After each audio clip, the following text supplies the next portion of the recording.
pêcheur de perles. Puisque Michael Parenti, le chasseur le chasseur d'empire, est mort, d'autres prennent la relève pour dénoncer avec autant de force que de courage, car ce n'est pas de bon ton de parler à contre-courant. D'autres prennent la relève pour dénoncer les agissements de l'empire décadent et ses sbires contre l'Iran, agressé injustement. Shahid Bolsen est l'un d'entre nous, et sa voix porte sans porte-voix. L'image qui suit est sans doute générée par l'intelligence artificielle, mais pas la voix, et pas ce qu'elle a à nous dire. On écoute. Vous ne semblez pas vous rendre compte que l'Iran peut encaisser infiniment plus que vous. Ce pays est 70 fois plus grand que le vôtre. 70 fois plus grand. Leur armée est au moins 4 fois plus grande que la vôtre. Et leurs soldats ne se pavanent pas sur TikTok. Ils ne jettent pas les armes.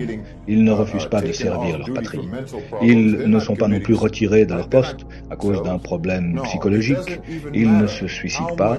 Ils ne sautent pas la vie. Non, vraiment. Peu importe combien de dégâts les États-Unis peuvent infliger à l'Iran.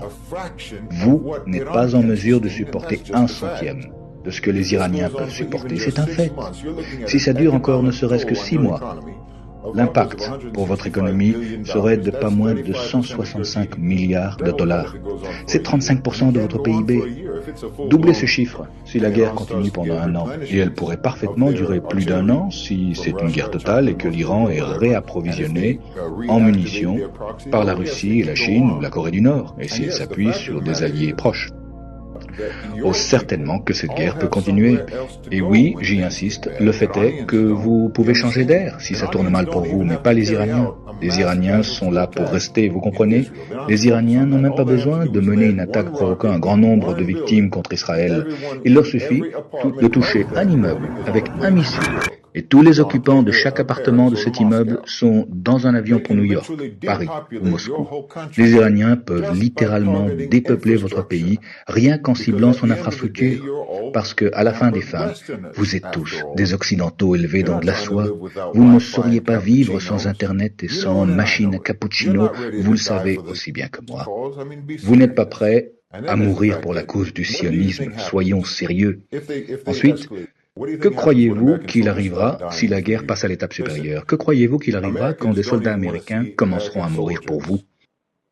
Écoutez, les Américains ne veulent déjà pas que leurs soldats meurent pour leur pays à l'étranger, en Irak, en Afghanistan ou ailleurs. C'est du moins ce qui est dit aux militaires et leurs familles.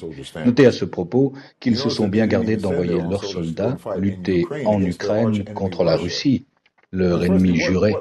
Enfin, sans aller plus loin, qu'est-ce qui vous permet de croire un instant qu'ils puissent accepter de se battre et de mourir pour vous, dès lors qu'ils n'envoient pas leurs soldats se battre, peut-être mourir, pour leur propre pays, supposément, dans différents conflits à l'étranger? Qu'est-ce qui vous fait croire que votre ami l'oncle Sam ne va pas vous sacrifier de la même façon qu'il a sacrifié l'Ukraine?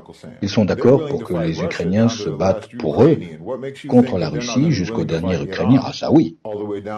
Pourquoi ne voudraient-ils pas que vous, les Israéliens, vous vous battiez pour eux, contre l'Iran, jusqu'à ce que le dernier d'entre vous y soit passé? Il me semble que vous ne captez absolument pas le mood. 70 times. Their army is at least 4 times larger than you. And their soldiers aren't on TikTok. They're not quitting. They're not refusing to serve. They're not getting... Continuons, les gars, à marcher lentement dans la direction opposée au grand hachoir de peuple, à l'abattoir géant où l'on veut nous mener.